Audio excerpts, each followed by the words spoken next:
So I'm going to continue with the atmosphere and the South American atmosphere, but the other side of that atmosphere. It is often said that South America has been a laboratory for the deployment of neoliberalism. And of course, when people say that, they usually think of Chile in 1973, the Augusto Pinochet coup, followed by the famous Chicago Boys experiment that sort of launched neoliberalism in Argentina, in Chile, before spreading it to the North and the world altogether. But you also emphasize two other moments when South America and Argentina in particular were laboratories of neoliberals deployment and neoliberals mutation. And these two moments are the crisis of 2001 and the collapse of the regime under Fernando de la Rúa. And the second one, of course, is the rise of Milei as a prequel to Trump 2.0.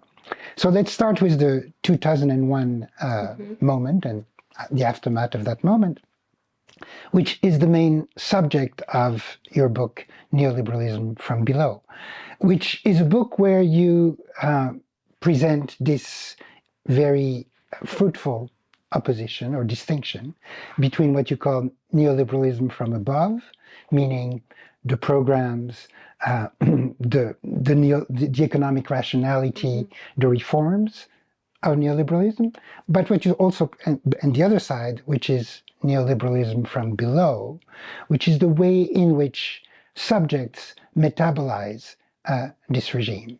Metabolize in several senses, in actualizing it, but also resisting it.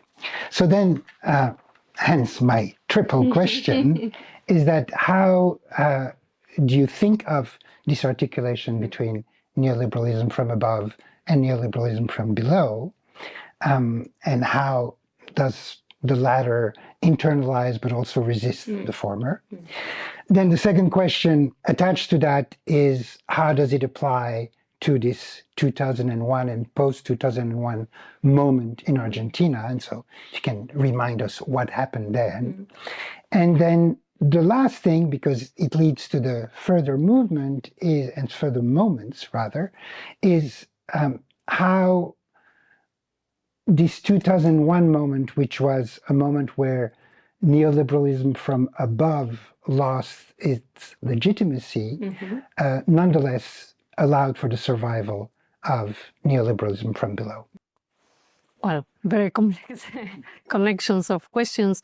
But the first thing that I would like to say is, in that book, Neoliberalism from Below, I was looking for a theoretical framework about neoliberalism, challenging the idea that neoliberalism is theorized in the North and with imperfect realizations in the South. So I was trying to challenge this labor division in terms of theory and praxis again. The other thing is that I was writing and researching for that book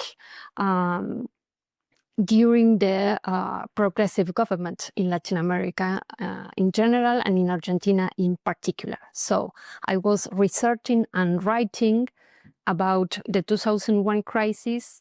Meanwhile, in the public narrative, the governments were saying that we were in a post-neoliberal moment. So for me, that tension was very important to portray the debate and the discussions.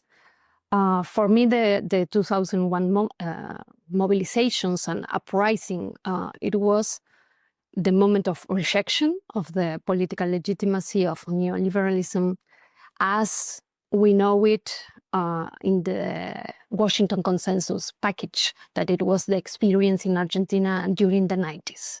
So the popular uprising was really important because it was the emergence of the unemployed movement, but also about other experiences like barter networks and the factories that were occupied by the workers, and different social and political responses against the neoliberal policies from above. And I was very much concerned about how the progressive government at that moment conceptualized the crisis as a moment of non-political terrain. So in the 2001, for me, rather was the moment that opened up the possibility for the progressive government that came after. And I was very much interested in seeing how those narratives about neoliberalism could challenge the idea of totalizing narrative. So neoliberalism is always the defeat of subaltern and revolutionary subjects. And I was trying to think how the social movements were a sort of new revolutionary social actors, but at the same time, they will be involved in political and economic practices that are not completely detached from neoliberal subjectivities. So in this tension, I want to think at the same time the persistence of neoliberalism and the capacity of social movement to confront the political legitimacy. So the persistence of neoliberalism in a moment that the government says, we are in a post-neoliberal agenda, for me was interesting to connect first the ways that the government deployed the anti-austerity demands that came from social movements in a way of social intervention through financial inclusion. So the state's subsidies, that was a very important policy at that moment, that I insist was part of the demand that came from the social movement against austerity.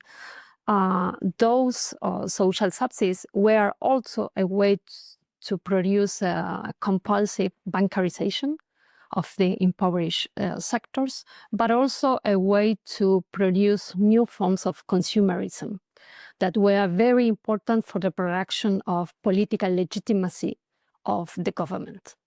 So there are a lot of different tensions about this new capacity of the government to intervene in the terrain of social reproduction through financial inclusion, through different, we can call it welfare package, but very, very confined to certain sectors. There are not an experience of universal welfare packages. And at the same time, how all those tendencies were combined with a new neo-extractivist moment of our economy. So the connection between the insertion into the global market of countries like Argentina, selling raw materials, especially to China, for me was, a way to connect different things that force us to think how, on the one hand, neoliberalism was completely associated with the 90s, and at the same time, the production of neoliberal subjectivities connected with the necessity to survive in a very critical context was also the way to produce other forms of state interventionism and also to legitimize this connection with neo-extractivist rent. So it is a very complex, I think, scenario that for me was important to discuss what kind of political subjectivities where they are deploying these new forms of contestation, but also new forms of inclusion, but also new forms of individualization that appeared as in opposition with the idea of collective social movements. So we have this very contradictory elements at the same time, this individualization, this capacity of social movements to mobilize and to demand to the state, at the same time the state with a capacity to